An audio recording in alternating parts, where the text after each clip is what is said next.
Can you see it now? Yeah. Yes. Gracias. Yeah. Yeah. Anyway, I see the notes. Anyway. Okay, I think we will start. ¿Se puede poner la pantalla? Yeah, if you can put full screen, Adriana. I see it like the full screen, but I don't know what's happening. I don't know why I don't see full screen. Sorry. No worries.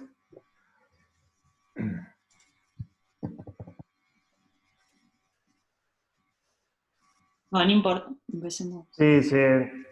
If you cannot, it's not a problem. Let's see. Hay un botón que dice opciones de presentación. There's a Arriba. button that says presentation options on the top. Okay.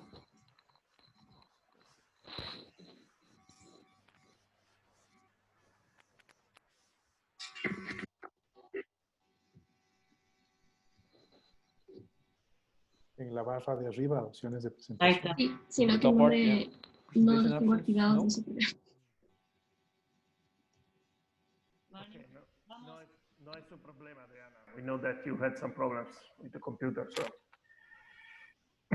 let's. If you send it to me, I can also have it all, share my screen if you like. No, Adriana, si tienes dos pantallas, a veces ahí es cuando se aloca el Sí, Zoom. eso es lo que está pasando ahora, pero Yeah, I think when you have two creo screens, que it kind of gets crazy ahorita ya sometimes. saqué la otra pantalla para que pueda aparecer. Sí, así. ahí I a think veces right now se I just arregla. A took mí a me rid of the pasó eso second una page vez, and puede it ser gets eso. fixed.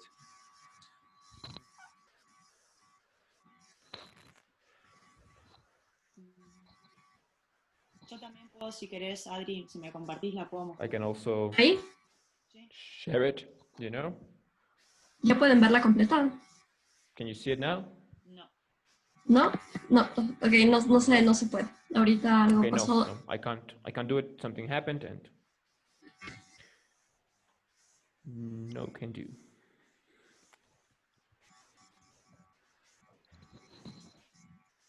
Algo ocurrió un momento. Ahí yo puedo compartir la pantalla. ¿Querés que yes. ponga Right, yes. I'll share Sí, it. porque no está funcionando. Ahí ven mi pantalla. Can everybody see that? Yeah. Yep. Yeah. Okay. Yeah. Okay. Don't worry, I'll do it. Yeah. Okay. Let's start. Yeah. Good morning and good afternoon, everyone. Sorry for the technical problem, but it happens sometimes. So the last week's welcome to the fourth session of the Lost Conceptual Jungle discussion group series. The last weeks we talked about some components of the disaster risk formula and tried to go beyond the disaster risk formula. Today we would like to talk about disaster risk reduction in cities and urban areas. So we will have a sort of more integrated perspective.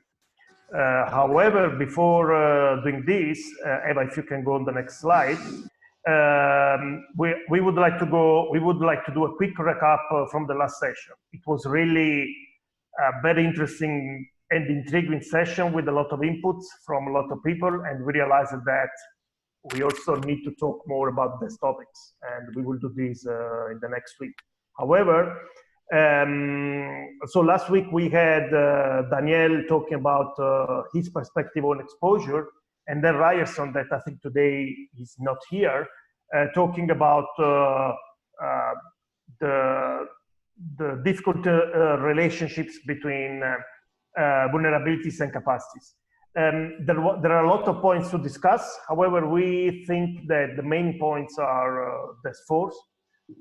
So the first one is that exposure has relevance in terms of the location of people and assets that are exposed to a potential hazard.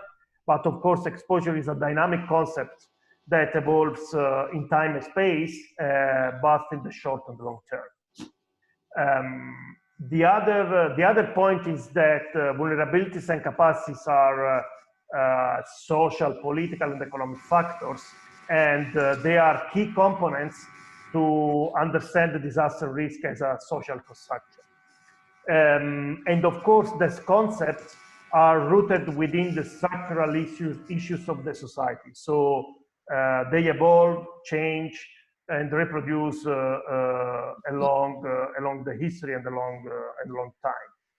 And the fourth one is that vulnerabilities, capacities, and exposure are strictly interrelated to each other. They are interdependent, but they have a lot of interactions that are non-linear and that, of course, make complex exploring, understanding, and also explaining the interactions that occur across these three dimensions. So these are the main points. Of course, we had a huge discussion, particularly around the concept of vulnerabilities and capacities, but if we need to recollect the main points, we think that there are some insights that we can take from for discussion.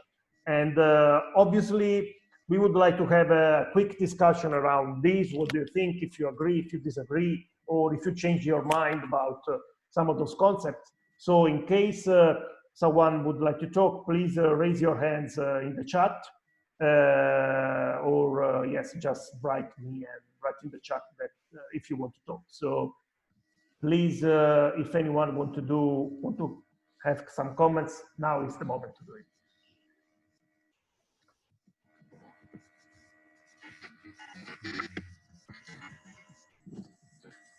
Anyone?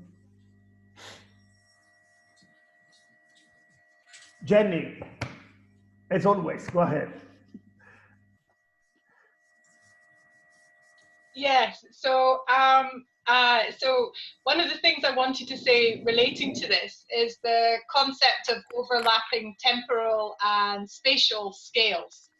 I think that's something we haven't explicitly discussed, but when we try to disaggregate risk into vulnerabilities and capacities, for example, or exposure, I think one of the things we're very guilty of when we're first making steps into thinking about these in a more aggregated way is that basically what we start to do is we mix temporal and spatial scales. So I just wanted to make the point that one of the things in thinking about risk is that we have to be careful that when we think about the different dimensions that we don't mix those up. I feel that's an important thing when we're trying to bring many different perspectives together. Thank you, Jenny. I see Mark Pelling raising his hand. So go, Mark. Thank you. Thanks. I wasn't able to attend all of the meetings, so I may have missed a discussion. But I wonder if you discussed the dynamic nature of vulnerability. I'm thinking as our hub is interested in multiple hazards, we're also interested then in the ways in which vulnerability is experienced through capacities and constructed through the structures you identify across different hazard moments. So that responding to one hazard may set up a number of capacities or vulnerabilities that are more or less appropriate for another hazard and so on. So that sort of dynamic nature of vulnerability. There's often an inclination to map vulnerability using static data like census variables, which might not capture the ability of households to change their particular sets of resources that they draw upon. So it may be dynamic vulnerability is more about behavior than fixed census data type variables. Thanks. Thank you, Mark. Yeah, I think Teresa raised her hand. So. Yes, Mark, we have discussed a little bit of that, but also how Ryerson last week presented something and most of the people there agreed, but it made us think a little bit about how vulnerabilities and capacities shouldn't be seen in the same scale. And that, I think, goes along the idea that you're saying about how vulnerability is dynamic. It's that sometimes, or it complements, I think, that very well, that sometimes things that make you vulnerable might also be some capacities that allow you to respond to something else later on, and vice versa. So that has been discussed, and of course, it's something that we take, very seriously in the discussions. Yeah. Also, just to tell that next week we will have a sort of additional session on vulnerability slash vulnerabilities. So we will try to unpack some of the other concepts. Any other who want to make some point? I don't see any other hand. Yeah. So unless, well, I think there are all interesting comments, and of course the time, we had limited time last week to unpack 3 huge concepts. So we did our best to try to put everything into the discussion, but there are a lot of complex things that we should still say about exposure, vulnerabilities, and capacities. Yeah, so I think we can go ahead, Eva. So that's great. Bueno, buenos días, buenas tardes a todas y todos. Yes, good morning with everyone. It's a pleasure to see you in another session, another discussion group session. And like Giuseppe already told us, in the previous sessions, we discussed and explored among all of us the main elements that contribute to the reproduction and construction of the different conditions for disaster risk within cities and urban sectors. And the idea today is to focus more on the processes and dynamics that can contribute one way or another to reducing and managing disaster risks within cities.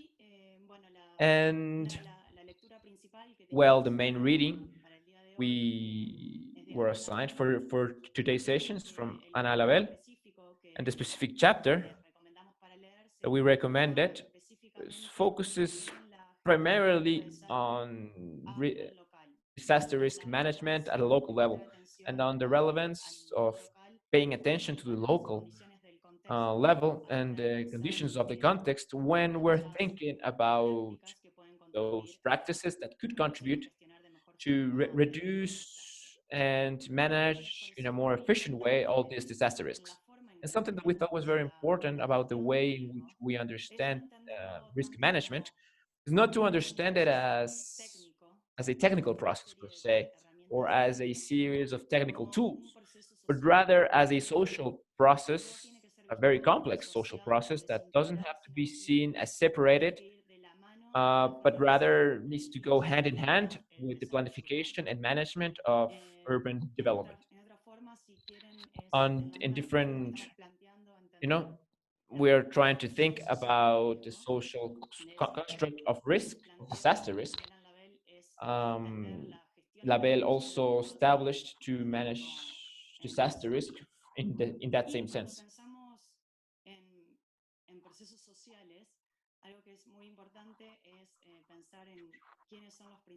In something that we thought was very important is to think about who are the main actors in the cities that in one way or another contribute to build the risk, that's right, but also contribute to reduce it and manage it. And here there are several researchers, at least academics, that theorize or focus on leadership, from local governments particularly. There are other researchers that focus more on the organizational and mobilization capacities from residents, from people that live in the marginal neighborhoods. And I don't know if you can saw the tech talk that we recommended from David Satterwhite, and he focused a lot and tried to promote the Islam Donors International Network, which is basically associations from residents of marginal neighborhoods. They're very organized, and they not only promote uh, census processes where they actually perform the censuses within their communities, but they have very strong lobbying capacity with local governments. In that sense, instead of thinking in top bottom or bottom top approaches, what's normally done, we can actually understand the interaction between the different stakeholders in a better way, in a more comprehensive way, and more realist, so to say. So to prioritize a more relationship-based focus approach, that we can understand the stakeholders, what are their possibilities and also their challenges when looking to understand how these relationships can actually contribute or not to reduce and manage risk in a better way. That's kind of my introduction. But to deepen our discussions, we have two guest speakers.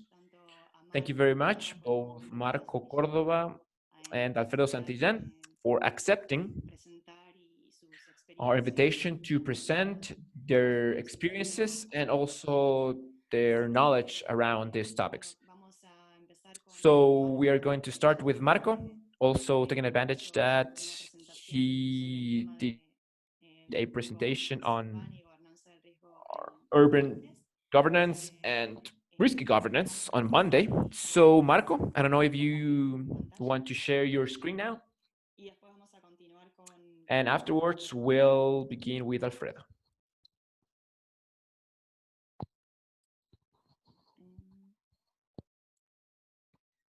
Ahí pueden observarla. Can everybody see it now? ¿Está la presentación? No, not really. Mm. Adriana, can everybody share their screen? Yes. What about this? No. There it is, eh? Ahí sí, ¿verdad? Yes, yes. Perfecto. Bueno, Perfect. gracias por la invitación. So thank you for the invitation, Giuseppe, Eva. Parece interesante esta I think it's discusión very interesting, this cross discussion between the meaning of the local government's role, and on the other hand, the agency, and capacity that local communities can have when managing risk. I wanted to develop discussions more theoretically based or conceptually based around the meaning of local government role, generally and specifically speaking about risk management, but contextualizing it to Quito so that it's better understood.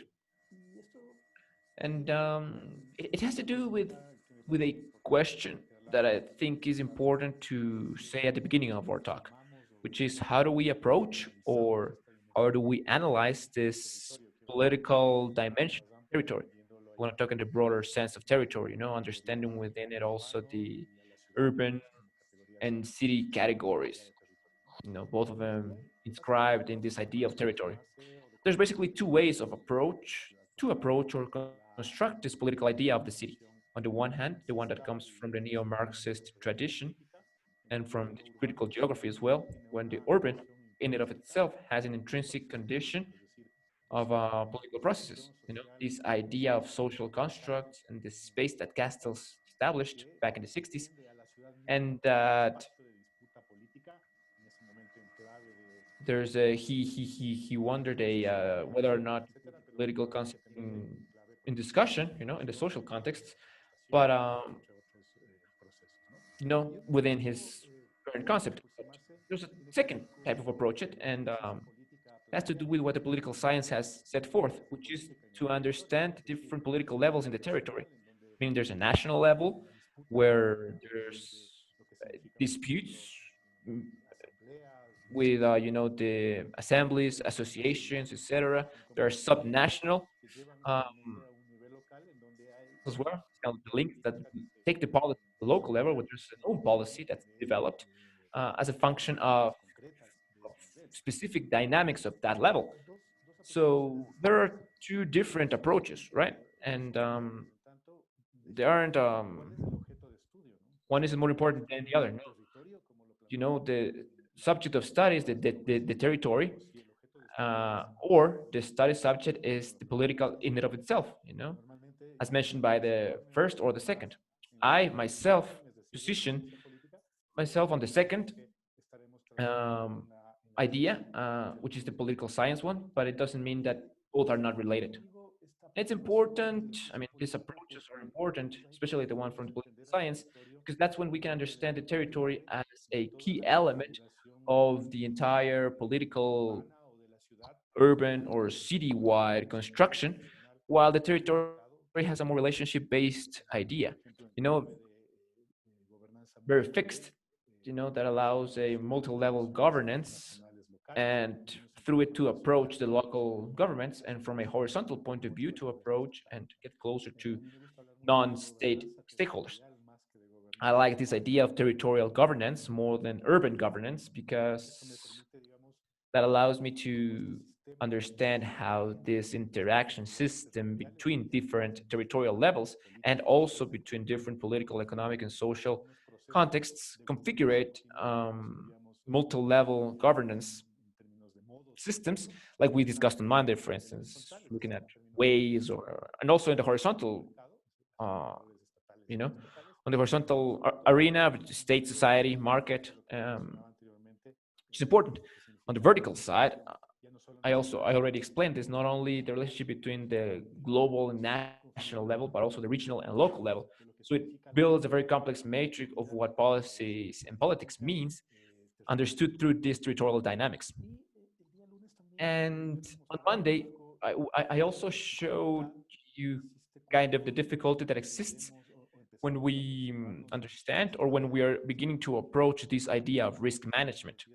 We talk about risk management, we said that we're not strictly speaking about management per se, because that's an operational process. We're talking a lot about planification, public policies. We're talking about public action as well. Therefore, that idea of risk management as a concept that has positioned itself in the academy and in the public arena, I think that it's broader. It could be more interesting and more relevant to talk about a risky governance, which actually involves a complex, comprehensive process that has continuous feedback and that has a participation from different stakeholders, state and non-state stakeholders, at different territorial levels. But what I'm more interested about is to focus the discussion around what this transformation has meant, the transformation from municipal governments towards the broader idea of local governments, which is an important discussion, especially in the last decades in Latin America, and that is explained in different areas through three contexts that have materialized this transformation. First, the reform of the state, particularly through decentralization processes. Afterwards, a broadening of what development means, particularly in Latin America in the 80s and 90s, we understood as local development and sustainable development. And finally, a very broad debate about what globalization means and all those flows of capitals, people, knowledge, around which we have configured a competitivity dynamic in which cities have inserted directly in these global systems. This is a process that's not immediate. It's in constant evolution and change. Probably from the 70s and 80s, it's changed according to each country's region, but that basically means an institutionalization from redefining more bureaucratic points of view to more managerial based points of view in public management, of course, and towards models more relationship based. I'm not going to talk a lot about this, but that's kind of the theoretical, conceptual context in which we are going to look at these three elements or factors that have provided this transformation. First, we're going to talk about the reform of the state. And it's important because the decentralization, one of the elements of the reform, but that's the one that's most related to the territory in its three dimensions, political, economic, and administrative, has signified a redistribution of territorial power. And so therefore there's an empowerment of the local governments, with new stakeholders, new dynamics that are own to these local governments and stakeholders. And there's a certain autonomy that constructs itself around these contexts, both at national and regional levels. And this comes together with a series of competencies that are assumed and resources as well that generate from transfers from the state and our own transfers. What has this meant? This first transformation, talking about decentralization for risk management in the context of Quito. It has meant that precisely the development of a series of instruments, tools that tend to generate certain autonomy and competence to the subnational levels. Here, the Constitution of 2008 is key because it starts setting forth risk management as a national public policy. We create a decentralized risk management system that operates under a subsidiary principle, meaning that the policy has to develop in the immediate level where the government is at. Therefore, it gives the territory a very important connotation surrounding what management means. This allowed us to develop in the last 10 years a series of tools, COTAC,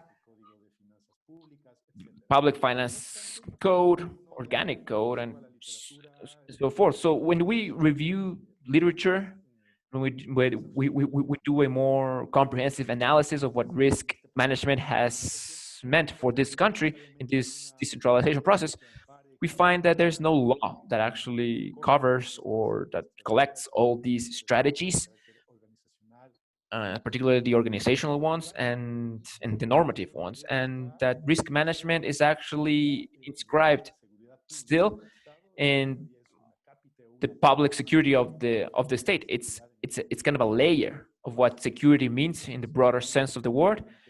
And so there's a comprehensive policy of risk linked to development processes, right? Initially, the National Secretary of Risk Management was the body that was in charge of directing all this process. But a couple of years ago, that institution we got rid of that institution, and there's more agencies that operate at more the regional level.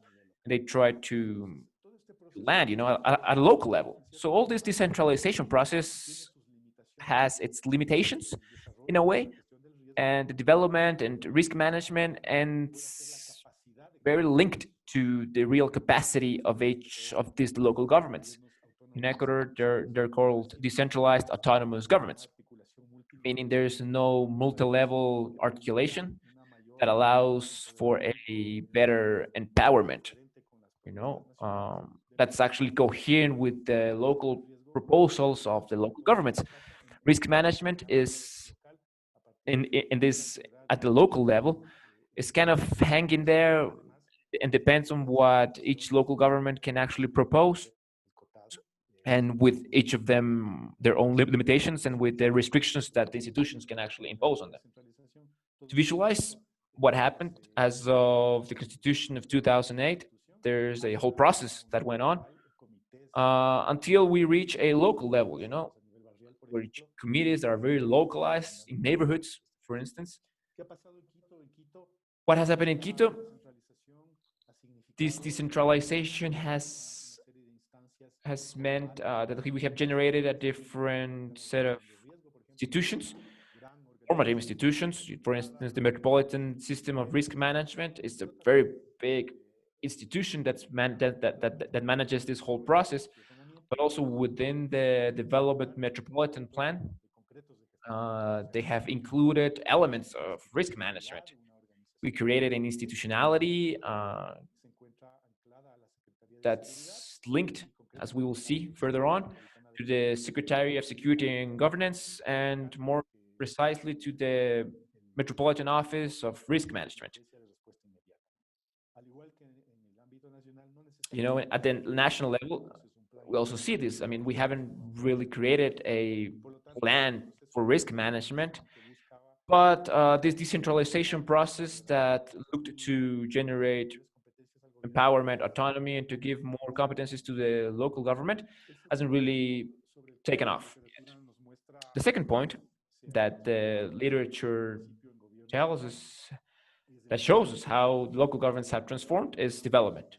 Yeah, there's a very broad debate about what development, local development actually means, and more recently, sustainable development means in Latin America, where the territory becomes kind of a strategic innovation place. It's a very interesting idea, actually. And local governments become promoters of this development. They're key stakeholders, not only to provide services, but also to promote businesses, to promote participatory processes, to promote a larger sustainability, so to say. When we talk about Quito, when we review the official documents from the municipality, we find that the vision of Quito towards 2040 is actually delineated by this paradigm around sustainability and sustainable development. This idea of resilience, and we're talking about a sustainability that's multidimensional: economic, social, environmental, and it's all operationalized through a strategic planification. You know, it's in all the plans, the metropolitan plan for the development and other plans. It's very well established. Nevertheless, when we do the actual analysis, this is kind of the structure of how the local government of Quito works. You would expect for risk management to be a key element, in this case. For instance, talking about the mayor, as the leader of the political process of the city, but it's not necessarily the case. We know the relationship that the mayor has with our hub partners, Hugo Yepes, and advisors, and it's not really organized, and we would think that there is a political commitment to understand how important risk is for development itself, but it's actually related to specific issues. And you would also think that risk is the key element for secretaries, right? Like the planification, or the territory, or an environment, or the secretary for development. But what we find are very specific aspects when we talk about risk management proposals. It isn't included in other, secretaries neither, or key institutions like communication, culture, social inclusion. And on the other hand, we find that risk management, as I mentioned before, that there's this public policy of citizen security, but even within that, it's very residual. Risk management is just on one hand. We have, how much time do you need for finishing? 2 minutes. Yes. Marco. Y claro, ahí es And- cuando uno entiende por qué And yeah, that's estrategias de riesgo terminan when you understand why risk strategies get confused with security strategies. And then that idea of risk reduction, which is a very broad concept, a very comprehensive concept, and it's pretty much translated to very simple aspects like infrastructure, for instance. And finally, the idea of globalization also as a process that has allowed us to transform local governments, or to institutionalize them. As I mentioned, we have a larger insertion in markets and in local processes, global processes, sorry, that when we look at the Quito case, it's very interesting to understand through the narratives that are constructed.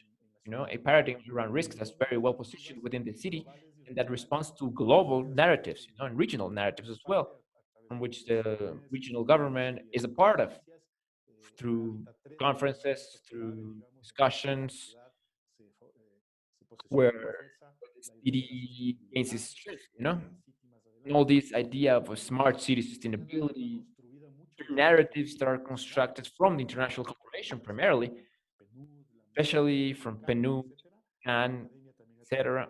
The academy has also had an important role in this, and the discourses, the speeches that are behind it have to do with resilience, adaptation, recovery, which in a way have kind of established some sort of standardization or protocols.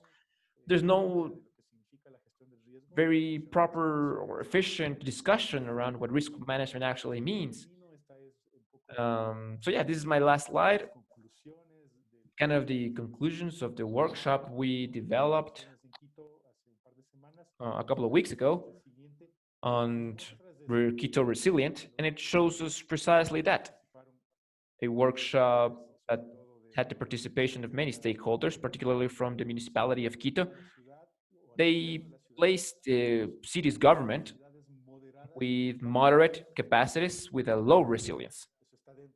I mean, in a way, that's kind of what I have explained so far, and that's I'll just leave the ball there.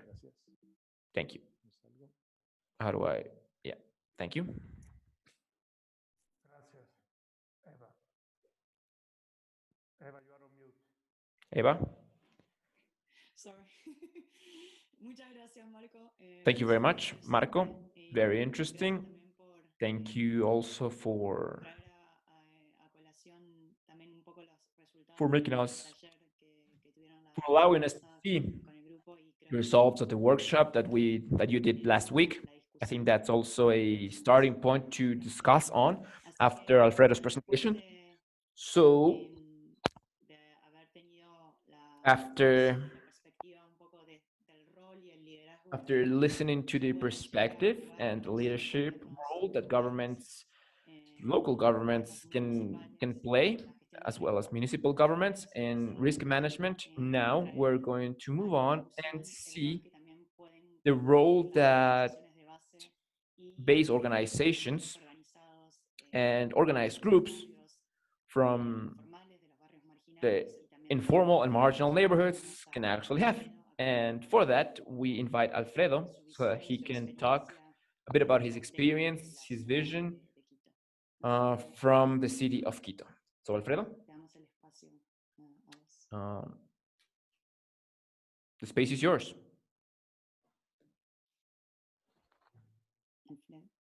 Alfredo?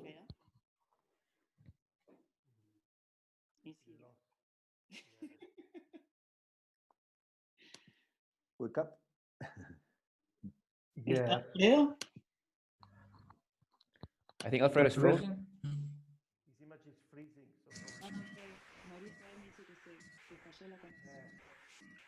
Su conexión. Okay. Creo que hoy tenemos todos problemas con la conexión. I think we're all having connection problems today. Do we want to have a discussion about these things? Or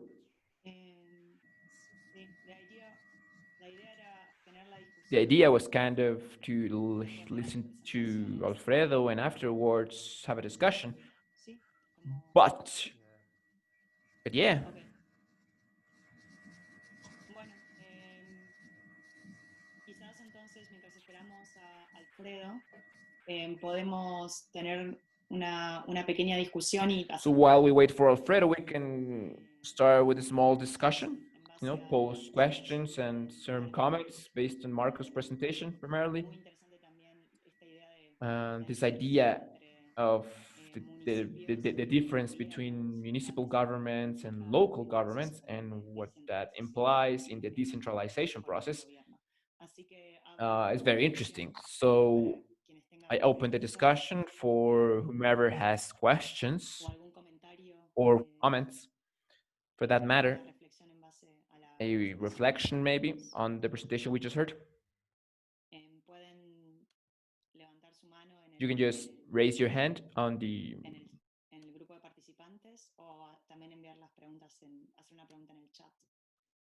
participants, or just Sí, write your question on the yo lo chat. que tal vez quería recomendar es que regresemos Danielle saying, I would just wanted to recommend el primer slide donde estaba el that we resumen can de go la back to the reunión first pasada y slide where we saw the volver a ver summary las of mismas cosas last después de haber week's escuchado a meeting, Marco. A ver si es que... and actually look at those concepts after hearing to Marco to see if No sé si es you know, una idea, es solo una what idea. remains or not. Sí, volver a ver esto después de haber Yes, escuchado a Marco precisely. y Looking at that after hacer un repaso. listening to Marco and kind of just review it, you know. Okay. ¿En qué sentido, por ejemplo, te parece Okay, interesante volver and in what sense do you think it's interesting to think about Marco's presentation based on the reflections from last week's session? Sí, para echar un vistazo de, por ejemplo, cómo en estas relaciones de gobierno y en estas formas tan interesantes, ¿no? Que Marco nos ha enseñado y como Quito un poquito ha estado adaptándose a nuevos paradigmas o cosas de este estilo. Ahí, como vemos, perdón,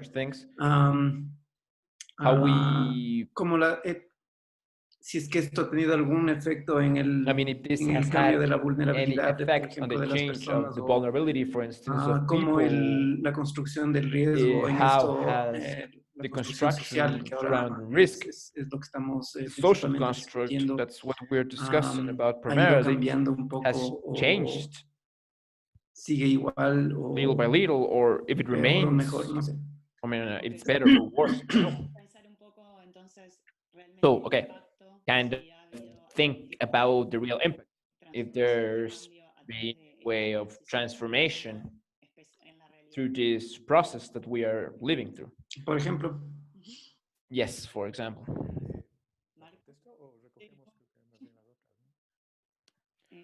Should I reply or should we wait for another comment?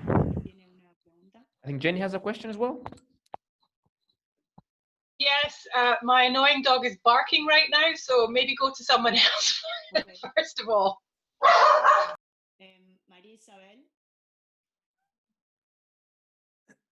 María Isabel. Well, question was for Marco, yeah. For example, in Quito's case, we know there's a version, you know, a rough draft from the risk management plan, but that plan hasn't been divulged entirely. There's a version that we have access to, but I mean, how do you, from the organization, you know, of the municipality, they do have a specific secretary for risk management, but it's, even so, it's not transversal to other secretaries, you know? I mean, risk management, how do you see this perspective? Because, for instance, Quito has been taken as an example by many cities when implementing risk management ideas, you know, at the local level. But we know that it's not cross-sectional in every institution. Thank you, Marisabel. Perhaps we can collect a few more questions and then we can give Marco, you know, the chance to reply. Mark Pelling, do you want to say something? Thanks. Thanks very much.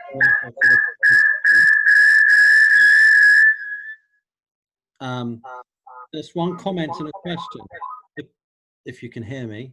Yeah.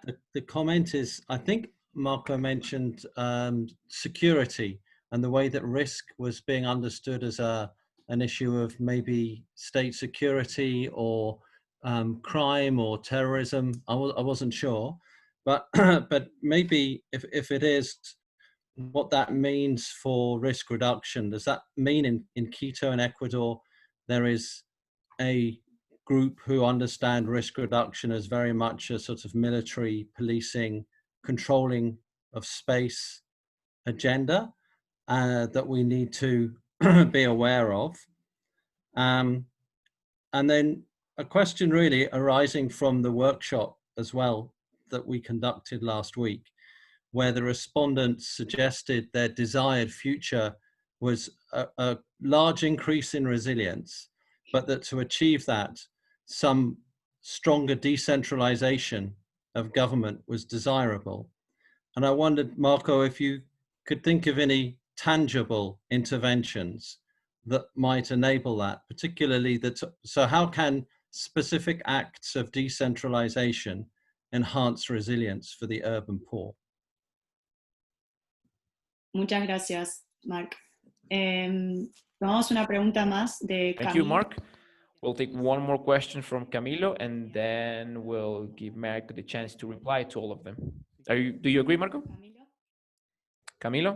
Bueno, yo primero felicitarle a Marco. Su Well, first explicación of fue all, muy clara y congratulate Marco. creo que His representó mucho de presentation was lo very que clear, and it se ve represented a lot of what we en la realidad. see Y in solo the quería reality, decir que So I just obviamente wanted to todos estos say that procesos que se comenzaron obviously un tiempo all atrás these y processes todavía that no began se a han while terminado de back, concluir tanto a nivel nacional that como a nivel local ended, de la gestión del at the riesgo local or y city vemos esta level regarding complejidad risk management, we y see in all of them ciertas this falencias complexity en este and sistema. certain ¿Cuál sería errors nosotros in como this system. proyecto a dónde I mean, deberíamos what would apuntarle be for para us que as este a proyecto project? tenga Where should we relevancia aim en to el futuro? so that this O sea, project is tenga, relevant se in the cale future? dentro de I mean, so that this dentro project de la actually organización de los fits gobiernos autónomos descentralizados, en este within caso the municipio de Quito. organization of the decentralized governments.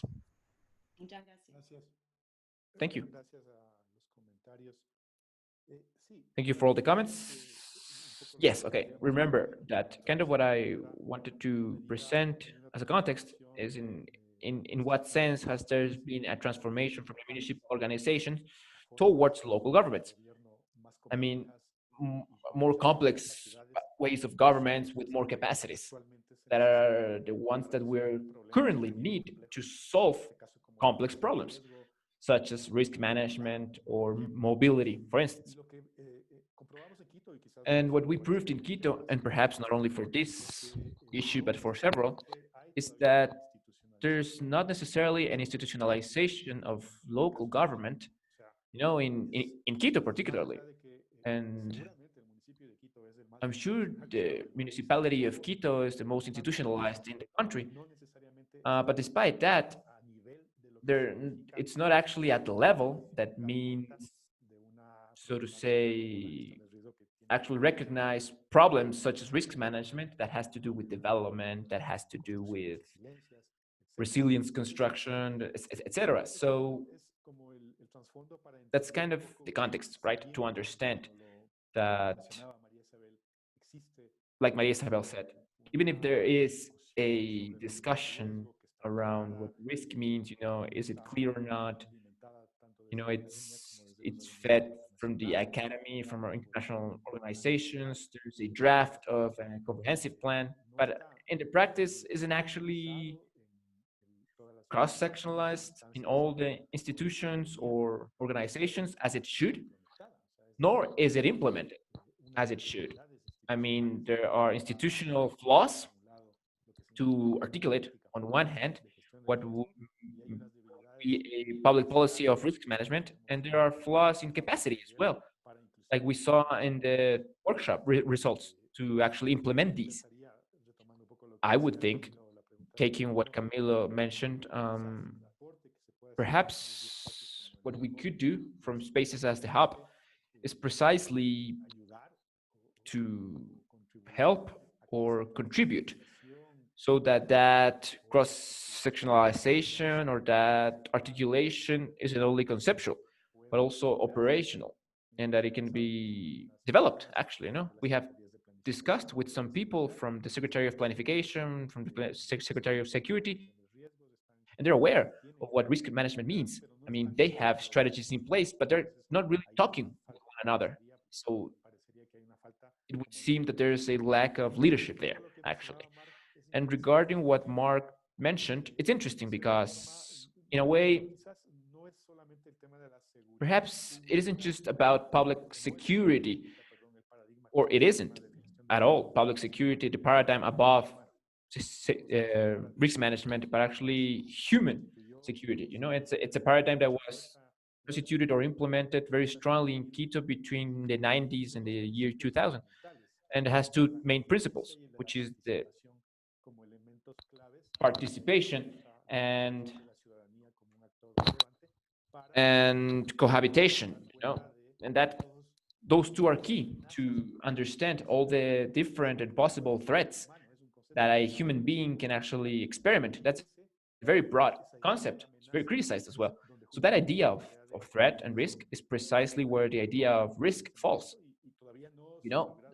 And we haven't really been able to articulate the different spaces to address it, but both at the national level, security law, and at the local level, from the security of citizen security, I mean, they keep this idea of the results from the workshop. No? So regarding Mark's question, what would the intervention be? It's precisely what I said to Camilo. It's that support at the implementation level, not really to formulate or conceptualize new things, but actually operationalize it. Thank you, Marco. Very complete. We have two more questions from Elisa and Jenny, and then we can continue with Alfredo. Or if you want, we continue with Alfredo, and then we can do something more complete. Alfredo? Yes. Well, thank you, Giuseppe and Eva, for inviting me to participate in this session. This session, we looked at the contents and we were trying to see the operationalization of the concepts that we discussed in previous sessions. I was kind of asked to look at this issue from the community level perspective, regarding vulnerabilities, capacities, and all that. What I'm going to try to do, I really thought about it for this presentation, and first I have a reflection from the material that we had to read for today. Then in the first sessions we had a lot of literature in different places, but for this one we have very few. So the first question is, why is there so much conceptual development and evolution from the categories, etc., and so little bibliography on the title of this session, Ascendant Approaches in Risk Management? I think it's fundamental to make this question. It would seem that the diagnosis, the way in which we look at the problem has changed quite a bit. The way we intervene with the problem remains as a big empty space. So kind of to try to lead the session today, I prepared a kind of history of how has social organization worked in Quito. There's a lot of patterns and similar tendencies in Latin America. So I have decided to show you guys a summary of the bibliographic collection towards the language of participation. And I'm going to be talking related to what Marco also presented. Yeah, I'm going to go a bit further back. Quito's development has very broad, experiences a broad process from the 70s. In Latin America, we experienced this tendency of auto construction. In the face of the limitations of the planning capacities of the different municipalities to provide urban and quality services, spaces, territories, the response is the auto-organization or self-organization. There's quite a bit of literature around this subject, but the idea that I want to highlight is that in the face of limitations and necessities from these communities that are recently included in the city, they are not waiting. They're not waiting for the government to come up with a solution, but they actually go to their own capital, to their own resources to do so. In the face of planification limitations, self-realization kind of gains momentum. 80s, 90s, particularly in Quito. But the big wave happened during the 70s and 80s. That means the people have the capacity to organize themselves. It means that people have repertoires. It means that people have brought a way to relate with one another and to actually build important construction works that are usually under the charge of the municipality, building roads, garbage collection, sewage systems, and quite a bit things that people have done through cooperative works, mingas. Kind of the concept that resumes all this is the idea of artisanal production of this habitat. I mean, this habitat that comes to be without organization, without experts in urban development, without architects, and this involves also knowledge. So here we see a first moment of large social activity, that actually needs organization to actually make this artisanal space work. We need a large level of organization. What the literature tells us is that these capacities developed by the peripheral neighborhoods in the 80s and 70s kind of loses momentum after they cover certain necessities. I mean, the necessity is a very important drive to develop these different capacities. And in the sense that these neighborhoods reach or manage to obtain certain municipal attention, this necessity kind of reduces. This original organization from a neighborhood that created the infrastructure starts losing power. When we go into the 90s, a lot of authors talk about a golden age, so to say, from urban organization in Quito, from the participation and the construction of an urban movement in Quito until the end of the 90s, kind of. Some authors tell us that we even came up with second scale organizations. This means organizations within organizations. It's not just a neighborhood board, or it's several neighborhood boards, and they're actually creating second level organizations, organizations that include smaller organizations, and that they actually set forth a wide agenda on how to have an effect on public policy, on urban policy. Despite that, in the 90s, this scenario of dispute for national-wide problems came back to Quito. We're talking about this moment of the public instability and the crisis in the country, and Quito becomes the platform of all these presidential failures. So the agenda goes toward defending the neoliberal agenda for the national scale, and kind of leaves on a second hand, or isn't worried about anymore about the local problems, right? I mean, there's a social construct, yes, but it's guided towards the national context. And it forgets about everything that had been constructed until the 80s, due to the local problems, of course. At the same time, these necessities, as I said, are fulfilled, but we also see the resurgence of new problems, not so much garbage, transportation, sewage systems, but security. And security as a new problem that actually, it has this social construct that kind of lost momentum in the 90s towards the national problems, kind of gains momentum once again in the face of security. We're talking about community organizations, community alarms. I mean, the new necessity that came back. Let's go back to this relationship between necessity and capacities. The second wave of necessities that start moving around, robberies, predatory crimes, etc. It establishes a new citizen preoccupation.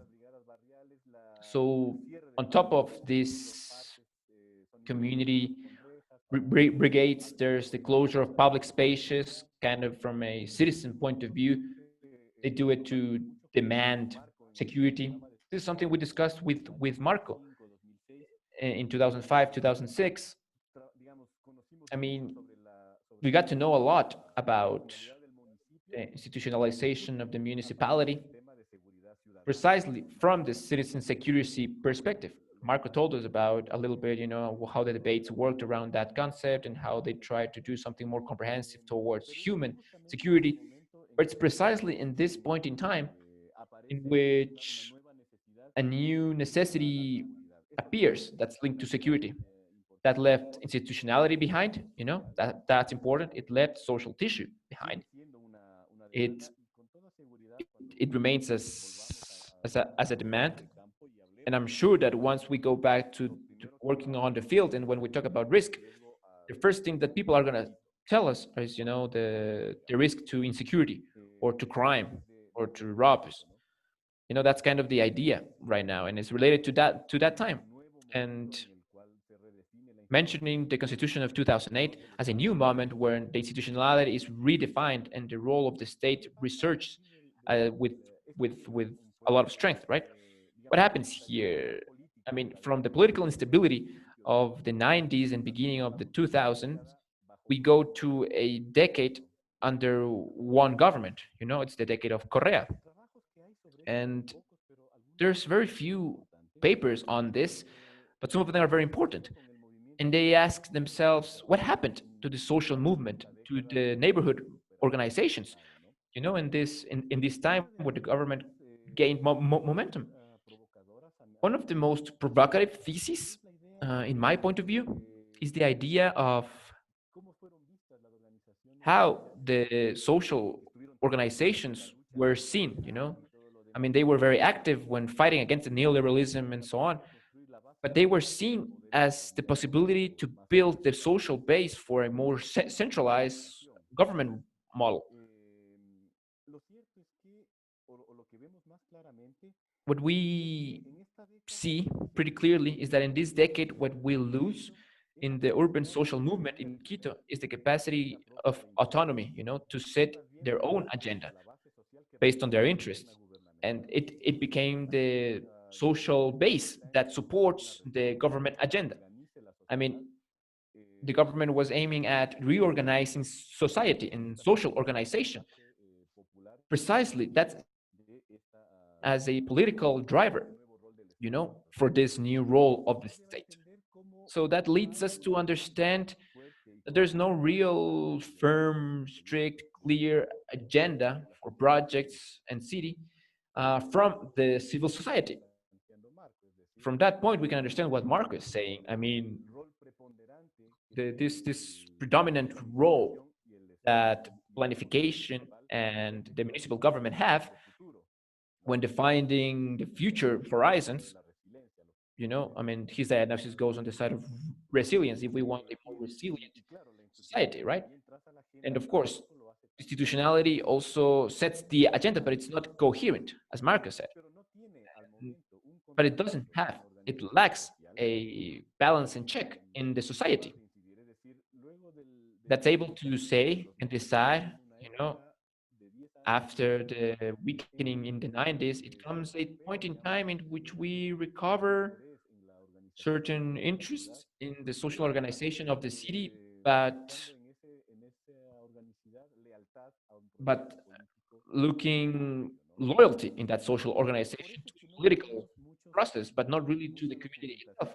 That's why there's not a lot of papers on community-led initiatives to risk management. That's very important to understand that the social agenda or social organization is weakened and that it hasn't managed to constitute itself as a new scenario outside of government to actually promote change. There's small things, I work in several neighborhoods and there's been kind of organization towards the environmental aspect yes, perhaps sustainability has a very good, it's very strictly attached in neighborhood organizations. It's how they understand sustainability, how they understand urban culture, for instance. I mean, it doesn't has a very wide scope.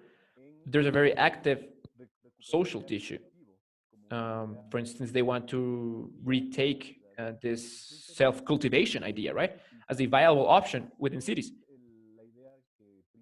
I mean, it's not the idea, that's retaken from urban agriculture. We've always cultivated things. It's not just now, right? I mean, it's not COVID that's made this. Sorry, if you can go towards Alfredo, perdón. so we have time for questions. Thank you. Gracias. Pues el mismo.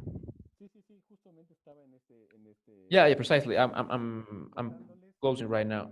Just, what's in the center of the social governments in the city? There's a line, environment, that's important. Mobility is also important, although in a smaller sense.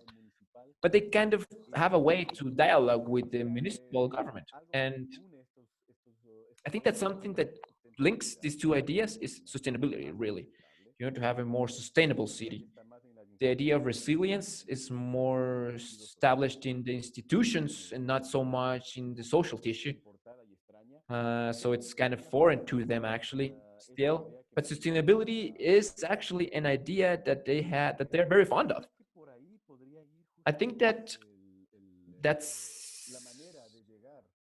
how we could reach, how we could reach them and talk to them about risk. The text talked about it. I mean, risk is not the subject itself, but rather the relationship between risk management and development. And something that's very well accepted and that has social legitimacy from the basis, not just from the institutions, is this idea of sustainability. So a narrative that can relate risk with sustainability, I think that can be better accepted than what exists nowadays, And my final idea is this, and I liked it very much from Alave's text. I mean, it's the idea that it's not just a top-bottom issue, not just include people in risk management, but how the project is inscribed in people's agendas, right? So what are these people's agendas that are kind of scattered? There's no one particular risk agenda. There are other well-being agendas, right? But I mean, that path or that idea of how the project can do that. I mean, we also saw that in the video. Not that people adapt to the projects, but that the project can actually get inscribed in people's lives. So that's what I want to develop on Monday, precisely from the stakeholders' perspective, how to do that process. Yeah, thank you. Thank you very much, Alfredo. It's very interesting. And thank you for the historical summary. It allows us to understand the evolution of base organizations in the context of Quito. It's actually very interesting, and I think that it allows us to better understand and become aware of the dynamic idea behind risk, behind disaster risks, including vulnerability and how individuals' agendas and the agendas from people that are not static come from problematics that are also not static. And I mean, their organizational capacities also adapt according to those necessities and to those different problems and risks, through time. I think that there has to be a lot of comments, from this presentation, because it's very provocative, precisely from the perspective of how we understand base organizations and community groups in terms of accountability in terms of how governments collect their ideas and proposals. I mean, how that relationship also changes and has changed. So I open the floor now for anyone that may have a question or a comment, either on Alfredo's presentation or Marco's presentation. Thank you. Do we want to, okay, I see Teresa and Eliana. I just don't know if we want to give space to Elisa and Jenny who wanted to talk before.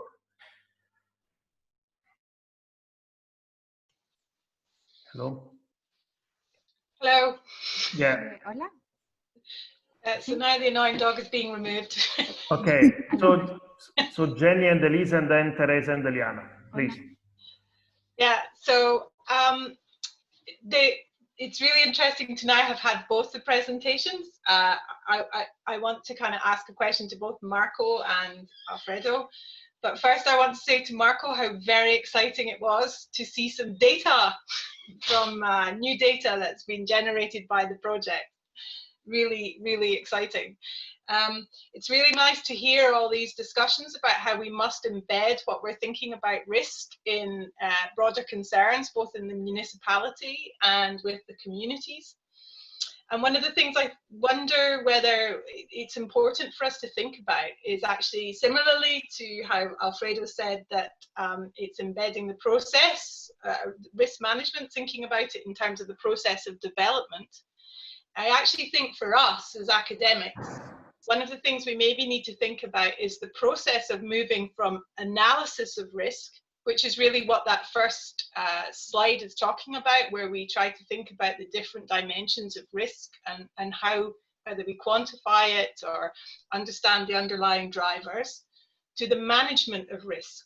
Because actually that process, for me, as a physical scientist in the beginning, it involves some different decisions that mean that you start thinking about the risk and what it is in very different ways. So it's the analysis of risk is all about these dimensions and the drivers, whereas for me, the management, which is what all of our stakeholders are faced with, is thinking about avoiding or accepting. It's something that's driving me crazy in the UK at the moment, is there's no discussion about tolerable or acceptable risk with regard to COVID, and I think it's damaging the conversation. So that's something I wanted to talk about, is this idea of the process between different ways of thinking about managing and analysing risk. So I don't know if either Marco or Alfredo have something to say about that. Sorry, I think we can collect some questions and then probably you can provide some comments. What do you think? So, Elisa. Elisa.